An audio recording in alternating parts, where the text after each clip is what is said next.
Phrase कहने वाले। उसके बाद है कराटे चॉप पॉइंट, जो हमने पहले ही देखा है। यहाँ का जो मांसल हिस्सा है, कलाई और बेबी फिंगर का बीच का हिस्सा, वहाँ पर हम 7 बार थपथपा सकते हैं 2 उंगलियों से। 2 उंगलियों से थपथपाने में ज़्यादा एरिया कवर हो जाता है, ज़्यादा हिस्सा, और एनर्जी मेरिडियन का जो सिरा है वह प्रोत्साहित हो जाता है, और वह हमारी एनर्जी सिस्टम जो डिसरप्ट हुई है या उसका जो इम्बैलेंस हुआ है वह बैलेंस वह करती है। यानी कि यह हो गए पूरा द सीक्वेंस। यह सारे पॉइंट हमने देखे। पहला पॉइंट आईब्रो पॉइंट ईबी, फिर दूसरा side of the I point, फिर तीसरा अंडर द आई पॉइंट, फिर अंडर द नोज पॉइंट, फिर कॉलर बोन पॉइंट, फिर चिन पॉइंट, फिर कॉलर बोन पॉइंट, उसके बाद under arm point, below the nipple point, उसके बाद यह थंब का पॉइंट टीएच, उसके बाद इंडेक्स फिंगर का पॉइंट, मिडल फिंगर का पॉइंट, बेसल फिंगर का पॉइंट और कराटे चॉप पॉइंट। यह पॉइंट 7-7 बार थपथपाते हुए हम वह रिमाइंडर फ्रेज बोलने वाले हैं।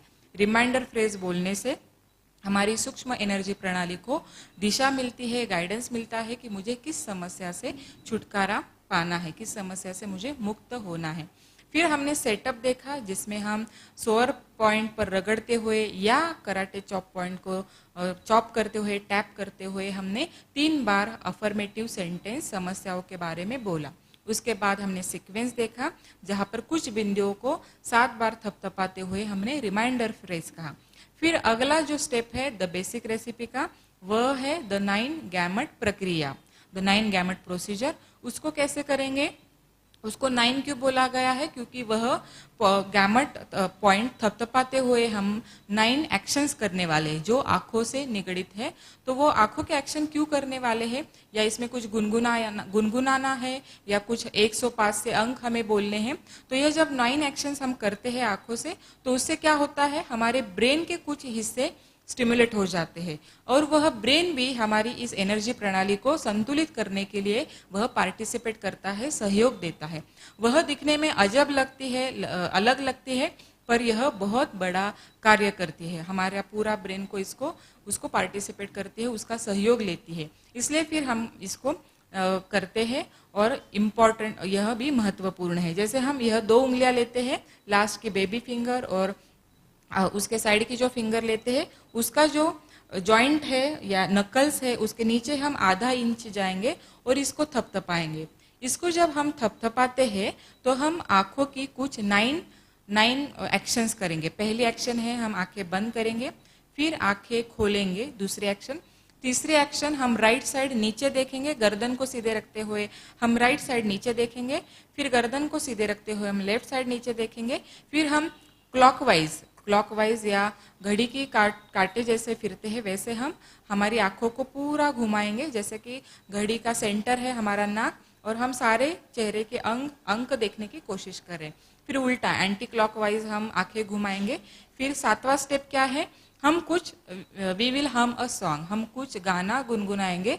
तो उसको हम कैसे कह सकते हैं, हैप्पी बर्थडे टू मी, या day by day in every way I am getting better and better, या ऐसे भी हम गुनगुना सकते हैं। जब हम गाना गुनगुनाते हैं तो हमारा रचनात्मक ब्रेन, हमारा रचनात्मक मस्तिष्क यानी राइट साइड का मस्तिष्क इस कार्य में सहयोग देता है। जब हम 1 to 5 काउंट करते हैं, 1 2 3 4 5, तो हमारा लेफ्ट साइड का ब्रेन इसमें सहयोग देता है। तो उसके बाद हम वापस गाना गुनगुनाने वाले हैं। तो हम वापस देखेंगे 9 गैमेट प्रोसीजर कैसे करते हैं। हमारा गैमेट पॉइंट पर हम बार बार थपथपाते हुए हम 9 एक्शंस, आंखों की 9 कृतियां करते हैं। आंखें बंद करते हैं, आंखें खोलते हैं, फिर गर्दन को सीधे रखते हुए राइट साइड को नीचे देखते हैं, गर्दन को सीधे रखते हुए लेफ्ट साइड को नीचे देखते हैं यानी बाई ओर, फिर पूरा आंखें गोल घुमाते हैं, फिर उल्टा घुमाते हैं, फिर ऐसे सॉन्ग हम बोलते हैं। फिर 1 2 3 4 5 या 1 2 3 4 5 और वापस ऐसे हम बोलेंगे। तो इससे क्या होने वाला है, यह 9 गैमेट प्रोसीजर पूरा होने वाला है। और इसका बहुत महत्वपूर्ण पहलू क्या है, हमारे इन एक्शन की वजह से हमारा ब्रेन भी इस कार्य को सहयोग देता है, हमारी पूरी शरीर ऊर्जा प्रणाली को संतुलित करने में इसको सहयोग देता है। इसलिए यह हिस्सा बहुत महत्वपूर्ण है।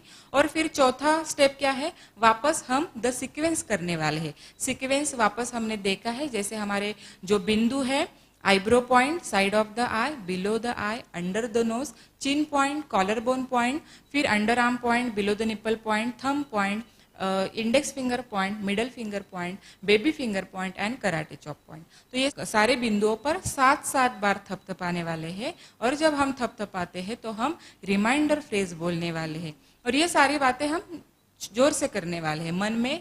मन में जब कब करेंगे, जब सोशल सिचुएशन में हम इसको नहीं कर सकते, जब अकेले हैं, रूम में हैं, जहाँ पर सुविधा है तो हम जोर से बोलने वाले, लेकिन हम सोशल सिचुएशन में हैं और हमारा सिर दर्द हो रहा है तो हम मन में भी इसको बोल सकते हैं। तो यह हो गया पूरा प्रोसीजर। पर यह प्रोसीजर काम करता है क्या नहीं, ये कैसे समझने वाला है। तो पहले हमारी समस्या का, प्रॉब्लम का हमें मेजर करना है, उसको हमें नापना है 0 to 10। जैसे स्केल पर हम कुछ मेजरमेंट करते हैं तो वैसे भी हमारी समस्या कितना है। अभी अगर मुझे सिर दर्द हो रहा है तो मैं देखने वाली हूँ, मुझे कितना हो रहा है, 5 या 9। तो मैं पूरा बेसिक राउंड यानी बेसिक रेसिपी का चारों स्टेप्स में अप्लाई करूंगी और वापस देखेंगे कि कितना कम हुआ है। 5 से मेरा सर दर्द 4 पे आया है क्या, यस आया है, तो वापस मैं बेसिक रेसिपी अप्लाई करूंगी और वापस देखूंगी कितना सर दर्द कम हुआ है। तो फिर 4 से वो 3 पर गया, फिर वापस बेसिक रेसिपी अप्लाई करने के बाद वापस देखेंगे कहाँ तक आ गया है, फिर 0 तक। जब तक वो 0 तक नहीं आता प्रॉब्लम, तब तक हमें यह अप्लाई करते रहना है। फिर यह भी देखते हैं कि जब हम देखते हैं कि मेरे पिता के ऊपर गुस्सा है, तो पिता के ऊपर गुस्सा है, यह हम बोल रहे हैं हालांकि मुझे पिता के ऊपर गुस्सा है, फिर भी मैं अपने आप को स्वीकार करती हूँ। I love my self and respect my self, यह हम यहाँ पर देख रहे हैं। तो यह पूरा प्रोसीजर हम करते हैं और जब 9 से 3 तक आता है और वापस 3 पर ही रहता है, ज्यादा हमें इफेक्ट नहीं मिलता, तो हम क्या करने वाले हैं, हमारा सेटअप है वो एडजस्ट करने वाले, यानी कि क्या कहने वाले हैं, बचा हुआ। यह शब्द इंपॉर्टेंट है। हमारे एनर्जी सिस्टम को क्या बोलने वाले हैं, अब जो बहुत काफी हद तक ठीक हो गया है, अब बचा हुआ भी ठीक करो। यानी कि अभी हालांकि मेरा सिर दर्द अभी बचा है, फिर भी मैं अपने आप को स्वीकार करती हूँ। I love my self, I respect my self. फिर हम ये करेंगे बचा हुआ सर दर्द। रिमाइंडर फ्रेज क्या होगी, बचा हुआ सर दर्द, बचा हुआ सर दर्द, बचा हुआ सर दर्द। हम जोर जोर से थपथपाने वाले हैं, पर इतना भी जोर जोर से नहीं कि हमें दुखेगा या कुछ दर्द महसूस होगा, तो उतना भी जोर से नहीं, पर थोड़ा सा हम प्रेशर लगा के थपथपाने वाले, यानी कि बचा हुआ सर दर्द।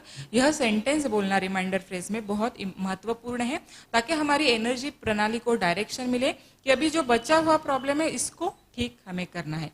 तो यह पूरा क्या हो गया, द बेसिक रेसिपी। यह बेसिक रेसिपी यानी कि यह इमोशनल फ्रीडम टेक्निक की यह बेसिक रेसिपी हो गई। इसको हम अप्लाई करने वाले हैं हमारे समस्याओं पर। तो समस्या कौन सी हो सकती है, भावनात्मक समस्या, ट्रॉमेटिक मेमोरीज, दुखद घटनाएं, बुरी एहसास, फिर बुरी भावनाएं जो है, फिर फिजिकल प्रॉब्लम है, सर दर्द है, कमर दर्द है, पेट के प्रॉब्लम है, फिर हम जैसे ट्रेमल होता है, ऐसे बहुत सारे प्रॉब्लम में हम इसका इस्तेमाल कर सकते हैं, जो हम डिस्प्ले भी करने वाले हैं। जैसे हम स्लाइड्स पर उसको देखेंगे कि हम कहाँ पर इसका इस्तेमाल कर सकते हैं। फिर हम इसको हम दूसरों पर भी अप्लाई कर सकते हैं। जैसे प्रैक्टिशनर है तो वो दूसरों पर भी अप्लाई कर सकते हैं, खुद पर भी अप्लाई कर सकते हैं। कितने दिनों तक करना है, इसका रिजल्ट इमीडिएटली आता है, इमीडिएटली 0 तक आता है,